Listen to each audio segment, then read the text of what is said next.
Soy Fernando Díaz Villanueva, hoy es 28 de diciembre de 2022 y esto es La Contracrónica.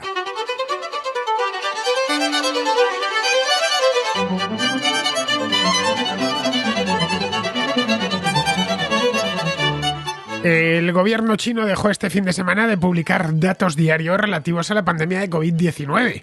En su último informe, publicado este mismo sábado, informó de un total de 4.100 nuevos casos y ninguna muerte, algo que nadie, más allá del propio gobierno, se cree. Las dudas sobre la fiabilidad de los datos que ofrece China referentes a la pandemia persisten desde que el virus apareció en escena hace ya 3 años en la misma China. Con casi 1.500 millones de habitantes, China solo reconoce algo más de 400.000 contagios y 5.200 fallecimientos. Un número extraordinariamente bajo comparable al de pequeños países como Omán o Armenia, que cuentan con 5 y 3 millones de habitantes respectivamente. Si lo comparamos con un país como la India, que tiene una población similar a la de China, nos encontramos con que allí se han confirmado hasta la fecha 45 millones de casos y más de medio millón de muertos.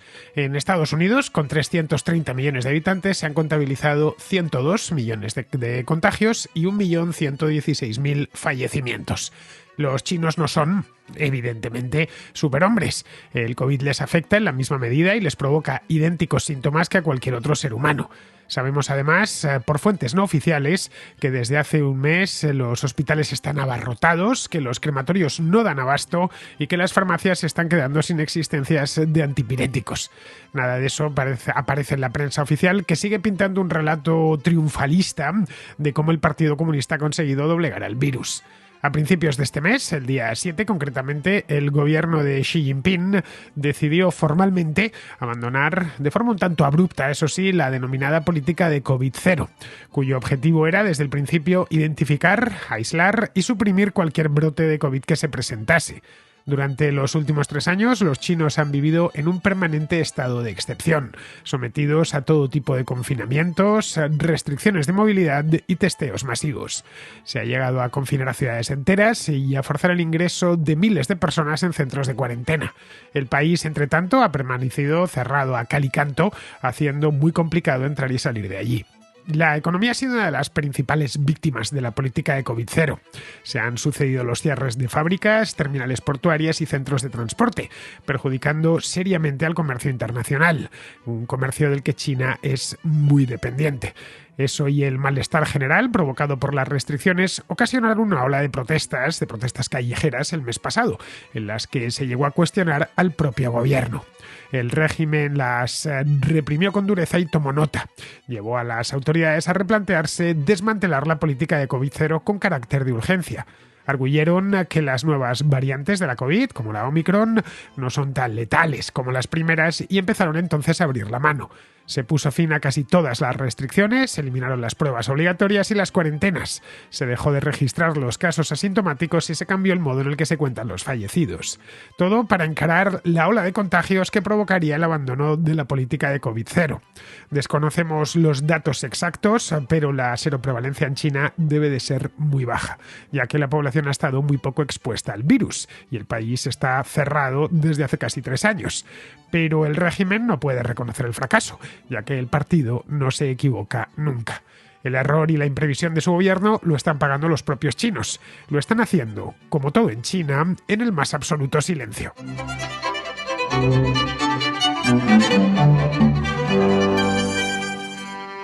Desde que apareció por primera vez el SARS-CoV-2, que es el agente patógeno, el virus que provoca la COVID, apareció en China, en el interior de China, una provincia interior, en Wuhan, la ciudad de Wuhan, a finales de 2019, aunque aquí en Occidente nos enteramos algo más tarde, ya a finales de enero de 2020.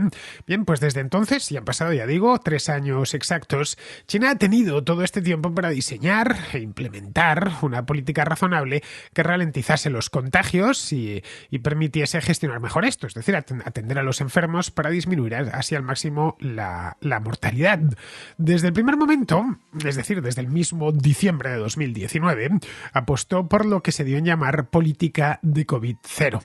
La política de COVID-0, hemos hablado mucho de ella en la Contracrónica a lo largo de los últimos 3 años. No olvidemos que la pandemia, lo tonto, lleva ya con nosotros todo este tiempo. En Europa tuvimos la primera noticia de esta enfermedad a finales de enero de 2020, es decir, hace casi 3 años. El mes que viene lo harán.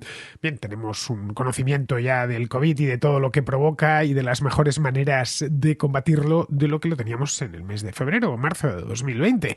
Los errores que se cometieron entonces, que fueron muchos, se han ido subsanando en la medida de lo posible. En el caso de China no ha sido así. Apostaron por la política de COVID-0, ya digo, un enfoque muy radical, consistente en confinamientos estrictos y en restricciones también muy estrictas a la movilidad de las personas. Desde entonces no han hecho más que ir perfeccionando esa misma receta. Han ido creando nuevas restricciones, nuevos métodos de ponerlas en práctica, multas, confinamientos forzosos, cuarentenas forzosas, etc. Ese mismo enfoque, este enfoque de COVID-0, fue el que se aplicó en Europa, en América y en otros lugares del mundo durante la primera mitad del año 2020. Era una mezcla de soluciones tradicionales, heredadas de nuestros antepasados, como las cuarentenas, cuando aparecía un brote de peste, por ejemplo, combinadas con otras de última tecnología, como cámaras térmicas que se hicieron omnipresentes en muchos sitios durante el año 2020, rastreo de la población mediante aplicaciones instaladas en los teléfonos móviles, pasaportes de vacunación, etcétera, etcétera, etcétera. Todo lo que hemos podido vivir, no hace falta estar en China, en Europa, especialmente a lo largo de 2020 y parte de 2021. En algunos lugares, no concretamente Europa, pero sí de Occidente, concretamente Australia y Nueva Zelanda, esto de la política COVID-0 se lo tomaron tan en serio como en China. Lo tuvieron que abandonar, evidentemente. En Europa, tras los confinamientos, algunos salvajes, como el que tuvimos que padecer en España, de la primavera de 2020, se fue abandonando de forma paulatina la política COVID-0. Nunca se reconoció como tal, pero fue poco a poco abandonándose. Quien dice España, dice Italia, dice Francia, el Reino Unido o Alemania. Prácticamente todos los países fueron abandonándola poquito a poquito y entre susurros. A mediados de 2021 ya se había apartado por completo, ya nadie, por supuesto, en Europa, ni en Estados Unidos, ni en Hispanoamérica hablaba de la política COVID-0. Se seguía viendo restricciones todavía a mediados de 2021. En España las tuvimos hasta principios de 2022, no olvidemos que hace solo un año todavía teníamos que andar con mascarilla por la calle. Fue una cosa que trajo Pedro Sánchez el día de Nochebuena y nos la tuvo puesta obligatoriamente durante un mes. Creo que fue desde el 24 de diciembre del año pasado hasta el 24 de enero o el 25 de enero de este año, si mal no recuerdo, quizá fue un poquito más. Pero vamos, que hemos tenido algunas restricciones hasta bien entrado el año presente. Pero vamos, otras se habían ya ido eliminando, el control de aforos, por supuesto. Se planteó, pero nunca no se puso en marcha otro confinamiento como el de la primavera de 2020.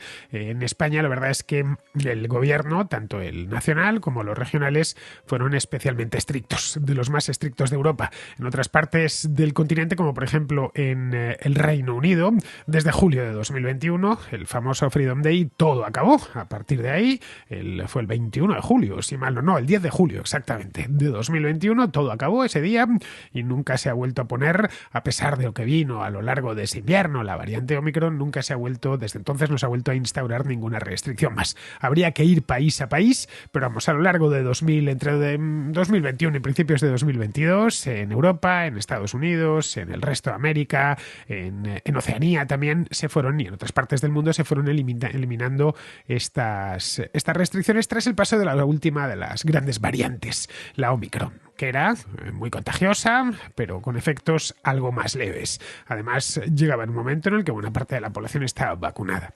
Los gobiernos occidentales estaban obviamente presionados por la opinión pública y entendieron, sin reconocerlo, la verdad, que aquello no tenía mucho sentido. Asumieron que la mezcla de seroprevalencia, es decir, gente que ya había pasado la enfermedad y que estaba como mínimo parcialmente inmunizada contra esta enfermedad, vacunas y nuevos tratamientos que fueron saliendo a lo largo de 2021, gobierno, pues que eso era más que suficiente para enfrentar el problema, proteger a los más vulnerables, la gente, especialmente los más mayores o con dolencias previas, y que el virus circulase y que fuese inmunizando, eso junto a las vacunas, que fuese inmunizando a toda la población. El COVID seguiría ahí, pero convertido ya en una suerte de gripe estacional con la que hay que convivir sí o sí. Bien, nada de esto sucedió en China. China vivía a su propio aire. El régimen publicitaba a los cuatro vientos su éxito contra la pandemia, exhibiendo las cifras de contagios y muertes que eran anormalmente bajas y que, por supuesto, nadie se terminaba de creer en el resto del mundo. Bueno, nadie más allá del propio gobierno se las creía, y creo que tampoco el propio gobierno chino se las creía. Pero sí, efectivamente, el número de muertes y de contagios en China debía ser menor que en el resto del mundo, aunque solo fuese porque habían transformado el país, un país gigantesco, el más poblado del mundo, en algo parecido a un laboratorio de alta seguridad.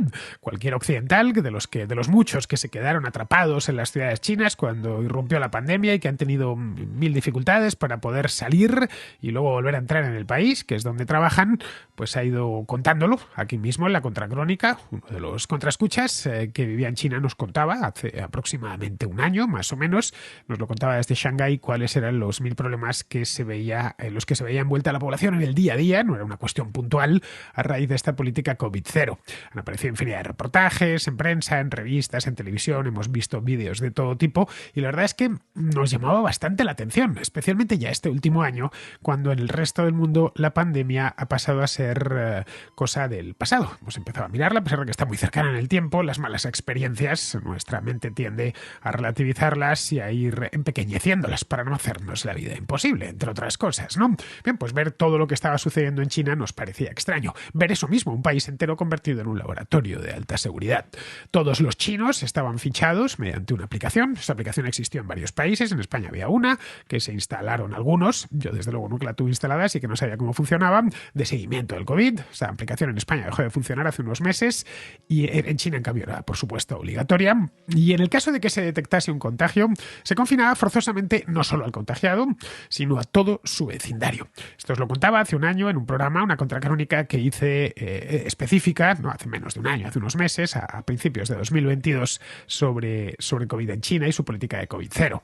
Luego, entrar y salir del país era francamente difícil, hacía falta atravesar un dédalo burocrático, plagado de trampas, de pruebas PCR, de cuarentenas. Cualquier persona que quisiese ir, por ejemplo, desde Europa hasta China, por cuestiones de negocio, por cuestiones turísticas, simplemente no se podía visitar el país, había quedado completamente cerrado a los turistas, a los viajeros que viajan por motivos de placer, no a los de trabajo. Si se podía ir a Shanghái o a Pekín o a cualquier ciudad china, pero pasando, ya digo, una cantidad de trámites que empezaban en el origen, en la propia Europa o en la propia América, y terminaban allí y podían terminar durante muchos días encerrado en un hotel que designaba el gobierno. Claro, vivir en un laboratorio no es nunca una solución definitiva, porque uno no se puede pasar la vida allí. Más tarde, más temprano, eso tenía que terminar. Desde Occidente lo veíamos, y supongo que los chinos, que a pesar de que viven bombardeados por la propaganda oficial las 24 horas del día, no dejan de ser seres humanos y de contar con sentido común. Por lo tanto, muchos veían que esto no iba a ser eterno. En noviembre estallaron algunas protestas en las principales ciudades de China contra las restricciones. Esas protestas ya os las traje aquí en la Contracrónica hace unas semanas. El régimen, como era de prever, no dudó en reprimirlas con dureza, pero se planteó en aquel momento lo absurdo de mantener la política de COVID-0, cuando en el resto del mundo la pandemia ya era cosa del pasado. El PIB, además, lo estaba notando y mucho, y al gobierno chino no le gusta jugar con la economía, no le ha gustado nunca, ya que sabe que toda su legitimidad, desde hace muchos años, se fundamenta en el crecimiento económico, en el que los chinos tengan empleo, se puedan comprar una casa y puedan llevar la vida que no llevaron ni sus padres ni sus abuelos, más concretamente sus abuelos, que tuvieron que pasar la peor época de la República Popular China con Mao Zedong, la época del hambre y la época de las privaciones. El consentimiento, en definitiva, les viene de ahí, del crecimiento económico. En el momento en el que este se interrumpa, habrá problemas. El partido lo sabe bien desde los años 80, así que no les quedaba otra que ir abriendo la mano.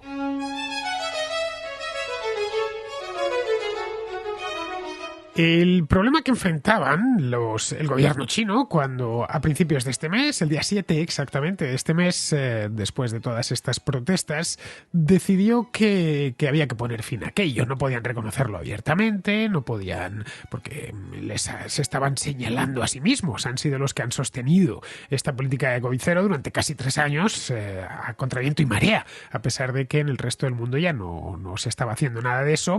Vale, es cierto que los chinos no se enteran de prácticamente nada de lo que pasa en el resto del mundo, nada que tenga que ver con la República Popular China y que sea negativo. De otras cosas, por supuesto, que se enteran, pero no de lo que pueda ser complicado pueda complicar la existencia de su gobierno. Pero bueno, sabían que la cosa no estaba funcionando, que estaban viviendo metidos esencialmente en una cárcel, todos desconfiando de todos, muertos de miedo por si pillaban la enfermedad y les confinaban, podían llegar incluso a perder el empleo. No sabían, de hecho, si su fábrica no iba a cerrar o no iba a cerrar, 1000 problemas en el comercio, 1000 problemas en las propias empresas, muchas de ellas han permanecido un montón de tiempo cerradas, se han llegado a cerrar terminales portuarias simplemente porque se detectaba un solo caso de COVID en una terminal portuaria de contenedores gigantesca. Había un solo caso detectado, un positivo.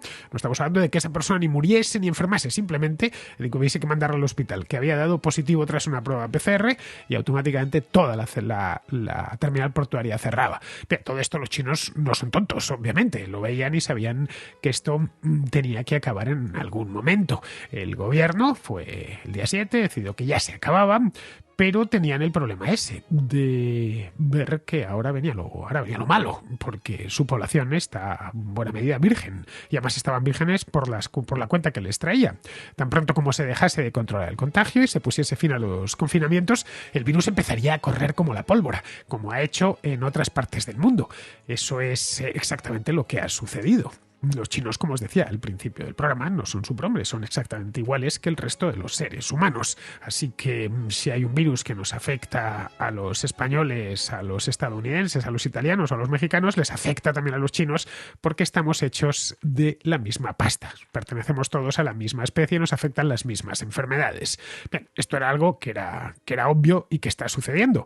Las calles, que hace meses estaban vacías debido a los confinamientos, podían confinar desde un edificio hasta un barrio, un distrito, una ciudad o la ciudad entera. Bien, pues ahora están vacías porque la gente tiene miedo al contagio y solo se aventura a salir para comprar antipiréticos, es decir, estas medicinas que sirven para que no suba la fiebre y que todos alguna vez pues consumimos, tipo el paracetamol o el ibuprofeno, y van a las farmacias y en muchas de ellas se les ha agotado. Otros países como Australia o Nueva Zelanda o la vecina Corea del Sur, que insistieron mucho con la política de COVID cero, más allá de lo razonable, abandonaron las políticas estrictas de contención, pero luego no pudieron evitar la ola de hospitalizaciones que les vino. Eso sí, fue inferior a lo que se esperaba, porque tanto en Australia como en Nueva Zelanda, como en Corea del Sur, habían empleado todo ese tiempo que habían ganado, vacunando a la población y tratando de ralentizar el contagio para mejorar la atención médica. Eso en China no se ha hecho, porque confiaban ciegamente en que podían hacer desaparecer el virus de la faz de la Tierra, o por lo menos de la faz de la Tierra que corresponde a China. A fin de cuentas, forma parte de la ideología imperante allí. Nada se escapa a la voluntad del Partido Comunista. ¿Por qué habría de hacerlo un virus microscópico?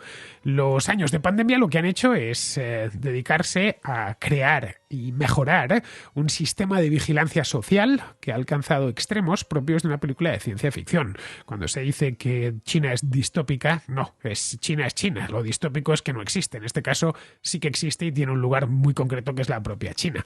Todo, por supuesto, bañado de propaganda triunfalista sobre lo sabio que es su gobierno y el desastre que impera en Occidente, donde han tenido que apilar los cadáveres.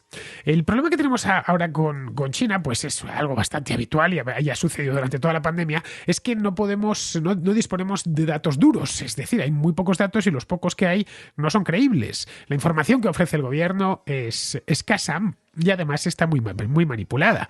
Las cifras, como os he comentado antes, son ridículamente bajas.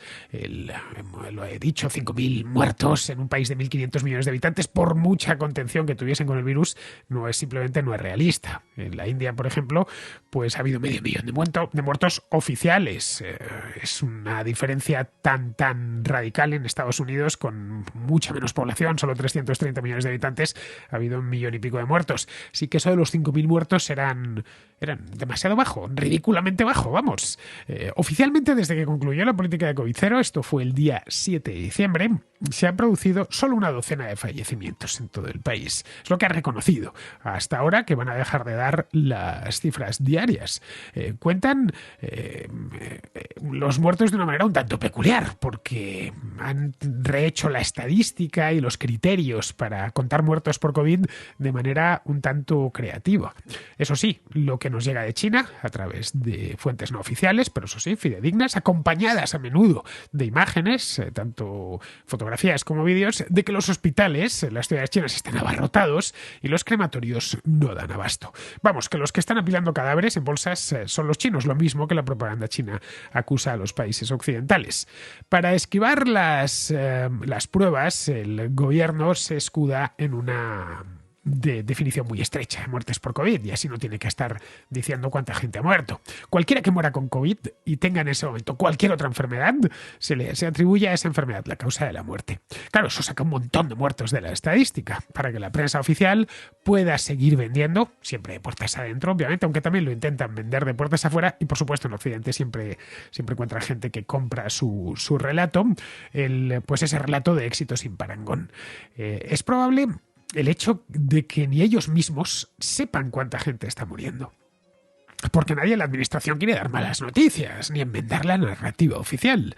De ahí que en los periódicos y en la televisión apenas aparezca nada relacionado con la pandemia. Y si se informa de algo es para remarcar lo bien que lo está haciendo el gobierno. Bueno, no hay más que echar un vistazo al Diario del Pueblo, el People's Daily, del que os hablo bastante a menudo, ¿no? Porque es una de mis lecturas predilectas. Es probablemente uno de los periódicos más manipulados del mundo. Se parece mucho a lo que fue el Pravda en tiempos y lo que sigue siendo el Granma en Cuba. Bien, tengo abierta la edición de hoy en español, así se llama, Diario del Pueblo, podéis buscarlo, y bueno, y es percatarse en el acto de que la China oficial y la China real están completamente divorciadas.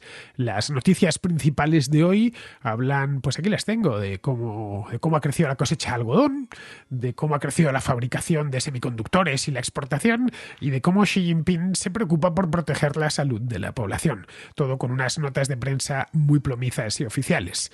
Para que la población pierda el miedo a la enfermedad, el mismo miedo que el régimen les ha inoculado durante 3 años, ahora el gobierno insiste en que las nuevas variantes no son tan graves. Hace unos días, el 9 de diciembre, es decir, 2 días después de que se acabase la política de COVID-0, un tipo llamado Zhong Nanshan, que es el epidemiólogo más famoso de China, dijo en una entrevista que no había que preocuparse de la variante Omicron, porque era muy poco letal, que era un poco de dolor de cabeza, fatiga y poquito más, pero que cualquiera la superaría, que no había que tenerle miedo. Eso, claro, contrasta con las advertencias terribles de hace solo un par de meses, que les estaban diciendo que como pillasen el COVID, bueno, pues poco menos que iban directos a la tumba. Bueno, eran esos peligros sobre los que se fundamentaba la política de COVID-0 del gobierno. Mientras en Occidente se dejaba morir a la gente como perros, porque los occidentales solo piensan en el dinero, en China se preocupaban de su salud. Bien, este mantra lo han estado repitiendo durante 3 largos años. Hoy muchos chinos, que solo consumen la información proporcionada por el gobierno, están confundidos, como no podía ser menos, y la inseguridad se ha apoderado de ellos. No saben ya en quién confiar, claro. Ven que su gobierno les ha fallado y tampoco tienen dónde recurrir. Una confusión que viene además agravada por la propaganda maliciosa y las teorías de la conspiración, que a diferencia de lo que sucede en Occidente, allí las alimenta el propio gobierno y las alimenta desde el principio. Está muy extendida, por ejemplo, la creencia de que el virus fue fabricado por los estadounidenses, por supuesto no aportan ninguna prueba, y que ingresó en China en una partida de comida congelada. Para muchos chinos, claro, todo esto encaja. Occidente quiere acabar con ellos porque les odia, porque les tiene envidia, y qué mejor manera de hacerlo que meterles un virus en China, ¿no? Para que les vaya matando. Da igual que renglón seguido, en la siguiente noticia, digan que ese virus ha provocado muchas más muertes en Occidente que en China. Eso lo solventan apelando a la sabiduría y a la previsión de Xi Jinping, que sabe siempre lo que tiene que hacer y cuándo tiene que hacerlo. Lo cierto es que a pesar del poder absoluto que tiene ahí el gobierno y del tiempo que han dispuesto, la escasez de fármacos ha alcanzado niveles críticos en un país que es el mayor fabricante mundial de medicamentos. La política de COVID-0 impactó directamente en toda la industria y, por supuesto, en la industria farmacéutica, que ha tenido muchos problemas para fabricar y para distribuir los medicamentos por el país. Tan pronto como la población se ha precipitado en masa sobre las farmacias para hacerse con estos antipiréticos de los que os hablaba antes, por si enferman, pues los antipiréticos se han acabado. Algo similar ha sucedido con los antivirales, como el Paxlovid. Este es un tratamiento desarrollado por Pfizer hace un año y que en China no se fabrica. Bueno, el gobierno chino despreció desde el principio los medicamentos y las vacunas occidentales, porque el país decía que era autónomo en ese aspecto, que no tenía que depender de Occidente. Bueno, el resultado es que han tenido que correr ahora y cerrar a toda prisa un acuerdo con Pfizer para que se pueda producir el Paxlovid en China. Luego está la fijación que tiene Xi Jinping con la medicina tradicional china, que es una pamema, una pseudociencia que no sirve para tratar el COVID y absolutamente nada. A pesar de que es obvio que no sirve para nada, es muy normal que se vendan remedios tradicionales. Hay una sopa, que además las promueve el propio gobierno, estas cosas. Hay una sopa que se llama sopa Qingfei Paidu, a la que han rebautizado como sopa antiepidémica. Se confecciona con unas hierbas, con raíz de regaliz y con almendra amarga. Esto es tal cual. Y con eso se supone que te cura el COVID. Su efectividad es nula, pero el gobierno ha apoyado este tipo de remedios invitando a los chinos a consumirlos, porque según ellos, la medicina tradicional china es muy superior a la medicina occidental. Por televisión les dicen que la acupuntura o la moxibustión, que es este tratamiento tradicional chino que consiste en aplicar calor por medio de unos conos y unos conos en polvo ardiendo en diferentes puntos del cuerpo, bueno, pues que todo eso ayuda a curar y a pasar la COVID. Respecto a las vacunas, pues los chinos se han vacunado de forma masiva. Aproximadamente un 90% de los chinos están vacunados. Allí, por supuesto, se les obligó, pero no está sirviendo de mucho. El gobierno obligó a toda la población el año pasado a vacunarse con las vacunas locales, la de Sinovac y la de Sinopharm, cuya efectividad, y ya han pasado desde que empezaron a administrarse, pues las primeras salieron a finales de 2020, 2022 han pasado ya 2 años. La efectividad se ha demostrado mucho menor que las de Pfizer o la de Moderna. Estas son 2 vacunas de ARN mensajero desarrolladas en Occidente que no se autorizaron por una mezcla de nacionalismo y conspiranoia. Desde mucho antes de la pandemia, se promueve en China la idea de que Estados Unidos y los países occidentales están desarrollando virus muy ingeniosos para atacar a los chinos. Pero el SARS-CoV-2 es uno de ellos, por lo que temen que las vacunas de ARN mensajero no sean más que un arma de guerra biológica para acabar con los chinos. En fin, todo, como podemos ver, un auténtico despropósito. El final abrupto de la política COVID-0, impuesto por los problemas económicos y por las protestas en la calle, ha dejado al gobierno sin saber muy bien qué hacer a partir de ahora. Probablemente lo resuelvan poniendo muertos sobre la mesa, que es esa la verdadera especialidad del Partido Comunista Chino desde que se hizo con el poder hace ya más de 70 años.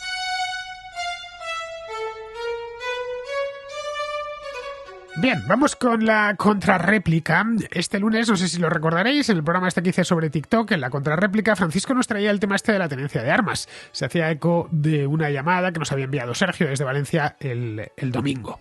Bien, nos decía que mediante uno de estos dispositivos de fabricación 3D, que están tan de moda ahora, podríamos llegar a fabricarnos armas en nuestra propia casa. Yo la verdad es que es un tema que desconozco, así que pedía a la audiencia que nos diese más información. Este programa lo escucha mucha gente y hay un poco de todo. También expertos en fabricación 3D. Así que 2 días después, 2 contraescuchas, Daniel y José Ramón, han acudido al llamado que hice el lunes y nos dan más información sobre este tema. Los vamos a escuchar seguidos. Primero Daniel y luego José Ramón. Vengo aquí a recoger el guante porque te quedaste con curiosidad sobre el mensaje que nos dejó Francisco, si no recuerdo mal, sobre el tema de la impresión de armas y demás. Yo tengo licencia en Alemania, aparte también soy instructor de tiro en el Land de Baden-Württemberg, un hobby que tengo, pero bueno. Y nada, yo sé de que nuestros contraescuchas son gente muy sensata, pero si había alguno que simplemente por hacer el experimento, yo vengo aquí a quitaros todas las ganas, simplemente porque no quiero que a nadie de bien pues se le arruine la vida. Cuando digo arruinarse la vida es arruinarse la vida. A ver, os comento. El tema de la munición. No es, para mí es hasta más difícil que fabricar el propio arma, porque básicamente te puedes descargar el proyecto de internet y la puedes imprimir, ¿vale? De hecho, no hace falta poner ningún elemento metálico, solamente lo que sería el percutor, pero lo demás puede ser totalmente impreso en la resina, eso sí. Ahí lo que ocurre es de que el arma queda bastante voluminosa porque, si no lo sabéis, se producen altas presiones dentro de la recámara cuando se inicia un cartucho, como un 9 milímetros, por ejemplo. Ya la munición es otro cantar, porque la munición, por un lado tienes la pólvora, puedes adquirir la pólvora, todas conocemos de la película de pirata, que es la pólvora negra, pero deja mucho humo. O la pólvora que se utiliza hoy en día desde hace ya muchísimos años, que son las pólvora de nitrocelulosa. La venta de ambas está muy controlada, vamos, tanto en España como aquí en Alemania, como en Suiza, que también me conozco la legislación y tal. Vale, una vez que quitamos el escollo de la pólvora, después también os queda el proyectil. El proyectil puede ser algo más fácil porque se puede fundir de plomo, ¿vale? Y no hay, pero después también está el tema del casquillo. Hace falta lo que es el casquillo y el fulminante, ¿de acuerdo? El fulminante va en la parte de atrás de la base del casquillo, y eso lo que hace, una vez de que impacta, digamos, el percutor, da en ese fulminante y lo que inicia lo que es la cadena de fuego, ¿vale? Para que explote la pólvora o se consuma la pólvora en el casquillo, y con los gases que produce, digamos que proyecta el proyectil. Y nada, y después ya os digo, lo más sería, digamos, intentar de fabricar un cartucho conocido, ¿no? Porque se conoce la balística, sabes dependiendo del peso del proyectil, cuánta pólvora tienes que meter, ¿vale? Aquí ya voy a empezar lo primero con lo de arruinaros la vida. He visto ya con mis propios ojos lo que puede ocurrir cuando un cartucho no está bien fabricado, ¿de acuerdo? Se pueden perder dedos de una mano, que sería por la parte corta. Bueno, para la parte corta, lo que el arma queda totalmente destruida, ¿vale? Y lo mínimo que os puede pasar es de que perdáis varios dedos de una mano, si no algo más importante. Eso ya lo he visto yo. De gente que lleva ya muchos años, porque para hacer un cartucho necesitas también en casa cierta maquinaria, como una pesa en condiciones, una prensa y demás, ¿vale? Y después también otra manera de arruinaros la vida, vais a incurrir en una serie de delitos, ¿de acuerdo? Que con esto hay poca broma y estamos hablando de varios años de cárcel. Así que sé que en España puede ser engorroso, pero si es por afición o demás, sacaros la licencia y ya. Pero es que esto no lo hagáis. Venga, un saludo. Adiós. De un arma con una impresora 3D se puede fabricar lo mismo que puedes fabricar de un arma con madera. Lo que son la culata, el armazón, pero lo que es realmente el arma, que es el cañón, el percutor, el mecanismo de disparo, tiene que existir, tiene que ser fabricado en metal por el método tradicional. No se puede fabricar con una impresora 3D un cañón o un mecanismo de disparo. Por lo tanto, lo que se está haciendo hoy por hoy con impresora 3D es customizar armas que ya existen o completar armas que están rotas, pero rota la parte de la culata o la empuñadura. Entonces esto pertenece un poco al mundo de Hollywood, ¿no? Lo hemos visto en alguna película, por ejemplo la de... ahora mismo no me sale, aquella que el villano era John Malkovich, ¿no? Que se fabricaba un arma de resina. Bueno, pues la resina esa es casi más difícil de utilizar y más cara que hacerlo de metal. Ir a un tornero y que te lo haga, ¿vale? Bueno, pues esta es mi pequeña contribución. Sigue con tu programa, que es estupendo y nos tiene perfectamente al día. Un saludo. Bueno, tal y como nos cuenta Daniel, el tema no es tan sencillo como parece. Bueno, y aparte de ilegal, que eso por supuesto, es peligroso. Así que evitad a toda costa este tipo de experimentos. Las armas las carga el diablo, y la fabricación de armamento en 3D también lo carga el diablo, pero lo carga varias veces. Como dice Daniel, si queréis hacer tiro olímpico, pues no tenéis más que solicitar una licencia. Idem con la caza. Si os gusta cazar y queréis cazar, pues solicitar una licencia de caza. Si sois mayores de edad, estáis en vuestros cabales y custodiáis correctamente el arma, no deberíais tener problema alguno. Pero claro, aquí Francisco no se refería a los contraescuchas, que son gente legal, cumplidora de la ley, sino a los criminales. A estos no les preocupa correr riesgos o que les estalle en la mano, ¿no? De hecho, su vida en sí está llena de riesgos. En el caso de que les sea imposible conseguir un arma en el mercado negro, no creo que duden en fabricársela o encargar su fabricación a un especialista en este tema, a un perista 3D sería. Tendrían, como antiguamente, que se compraban, y todavía se siguen comprando las armas ilegales a los peristas, pues habría peristas con su máquina 3D para imprimir esta o aquella arma, ¿no? Respecto a lo que nos cuenta José Ramón, aquí hay un elemento importante a tener en cuenta. Bueno, dos elementos. El primero es que fabricar un arma en 3D no se puede hacer completamente con resinas. El cañón y el mecanismo de disparo, y se ve que además José Ramón domina el tema, han de estar hechos, como bien nos ha dicho, en metal. Pero eso por un lado. Luego, por otro, puede al final resultar más caro hacerlo con una impresora 3D que mediante métodos tradicionales. Si el arma lo quieres pasar por un aeropuerto o por un escáner, pues evidentemente que lleve metal es un problema porque te la van a detectar. Pero si no, si eres un simple criminal que vas con tu arma y no vas a pasarlo por ningún arco de seguridad, pues te da igual. Y si es más barata la metálica, pues vas a hacerte con una metálica. Vamos, que cualquier fabricante de armas puede producir pistolas, por pequeño que sea. Un revólver tampoco es un producto de altísima tecnología y además puede producir en grandes cantidades con muy poca materia prima. Pero esa es la razón por la que hay tantas armas cortas y a precios tan bajos. Por cierto, José Ramón, la película de John Malkovich de la que nos hablas es En la línea de fuego. Esta es una película hace unos 20 años dirigida por Wolfgang Petersen y protagonizada por Clint Eastwood, en la que Malkovich interpreta a un exagente de la CIA renegado que quiere asesinar al presidente de Estados Unidos. Bien, para conseguirlo se fabrica una pistola en un plástico especial para burlar a los escáneres. La película está muy bien, por cierto, es un thriller trepidante. Bien, vamos ahora con Claudio, que es de Buenos Aires y que nos hace una reflexión sobre el triunfo de la selección argentina de fútbol en el Mundial de Qatar, que lo conocemos todos, y la renovación de valores que Claudio está observando en la sociedad argentina. Te quería contar, o les quería contar a los contraescuchas, sobre algo que está naciendo, floreciendo aquí en Argentina y que podría verse crecer el año que viene y los próximos años. Desde que se consagró la selección de fútbol, campeona del mundo aquí en Qatar,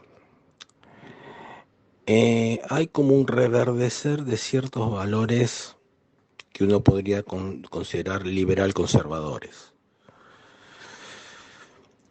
Digamos, tras las declaraciones de ciertos jugadores y demás, se empezaba a ver los valores de la constancia, el mérito, el trabajo, el hacer caso a los padres, a ser perseverantes y otros tantos valores positivos que uno podría calificar, en contraposición de los valores progres que expresa por ahí en una de esas el actual gobierno. Fue muy fuerte y como que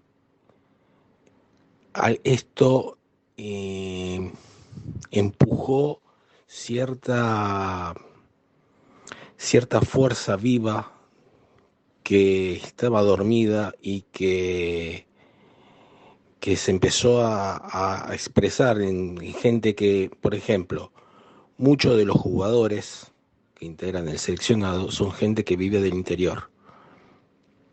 El interior argentino, básicamente, haciendo grandes generalizaciones, vive mucha gente del campo, de la actividad agrícola. Y se puede ver que es gente de trabajo, de constancia, de mérito, o sea, todos los valores que yo expresé hasta hace un momento. Y es muy esperanzador esto para el futuro. Es muy esperanzador porque ya la gente no se está tragando tan fácilmente el discurso progre que vende el kirchnerismo, con algo todavía más palmario. Se acabó la era Maradona. Las hijas de Maradona no dijeron absolutamente nada desde que el seleccionado salió campeón el domingo pasado. Acá la euforia, estamos a 10 días casi de la victoria, y la euforia es los canales los canales siguen pasando videos, las redes sociales siguen pasando, y es un constante felicidad que hay por la obtención del título el domingo pasado. Con lo que un cambio cultural está muy verde todavía.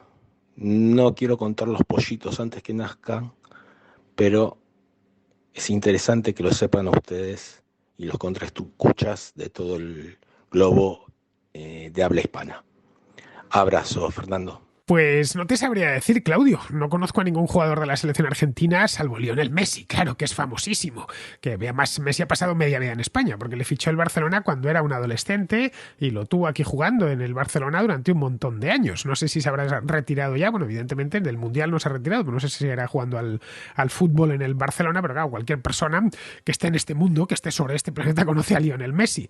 Pero vamos, tampoco le conozco mucho más. Sé que se llama así, Lionel Messi, y bueno, creo que juega muy bien al fútbol y mete muchos goles, pero no sé nada de su vida, ni de sus costumbres, ni de sus valores morales. Del resto no te puedo decir absolutamente nada. Pero vamos, por lo que he visto de las celebraciones en Argentina por la victoria en el Mundial, la verdad es que me he quedado alucinado. La semana pasada en Twitter no hacía más que subir vídeos de lo que estaba sucediendo en Buenos Aires y en otras ciudades, pero vamos, las imágenes de Buenos Aires eran, como dicen en inglés, breathtaking, es decir, que te dejaban sin respiración, te arrebataban la respiración. A ver, yo sabía ya que a los argentinos les gustaba mucho el fútbol, pero no hasta esos extremos. Pero bueno, si esta victoria consigue hacer de Argentina un país mejor, pues bienvenido sea. Aunque en esto, Claudio, si te soy sincero, yo soy escéptico, ¿eh? El fútbol creo que nunca hizo mejor a nadie. Todo lo más que consigue es arrebatar tiempo de empresas personales más útiles y productivas e inflamar las más bajas pasiones. Es posible que alguien la haya hecho mejor, pero entre los aficionados, quiero decir, yo no conozco a muchos, de hecho no conozco a ninguno. Cada vez que gente encantadora se ponen con el fútbol y se convierten en auténticas bestias, se inflaman, se enfadan, se enfrentan, discuten y todo porque hay unos críos dándole patadas a un balón en un campo con 2 porterías, vamos, una cosa completamente incomprensible. Bien, que no se despacha nada más que eso, quién ha metido más goles que el otro, un asunto lo más tonto del mundo. Bueno, pues eso transforma a las personas y por lo general para peor. Cuando pierden se enfadan y cuando ganan no se enfadan, pero lo celebran de manera desordenada. Bien, pues vamos a terminar ya, vamos con Pizarro, que nos habla de Elon Musk. Si tu modelo de negocio precisa que la gente necesite un coche salvaplanetas y que se endeude para tener una experiencia orbital turística, para así sentir su vida completa, está claro que necesitas una herramienta para influir en la opinión pública. Y eso hoy día es una red social. Como la única en venta es la arruinada, compras un desastre que te puede arrastrar al abismo, para tener la opción de modular la opinión pública hacia necesidades ficticias que solo tú puedes saciar. Menuda apuesta. Un cordial saludo de Pizarro. Y ya con esto, queridos amigos, terminamos la contracrónica de hoy, que es 28 de diciembre, Día de los Inocentes. La contracrónica no ha sido ningún tipo de inocentada, os lo puedo asegurar. Mañana es jueves 29 y estaré aquí de vuelta. Hasta mañana, amigos.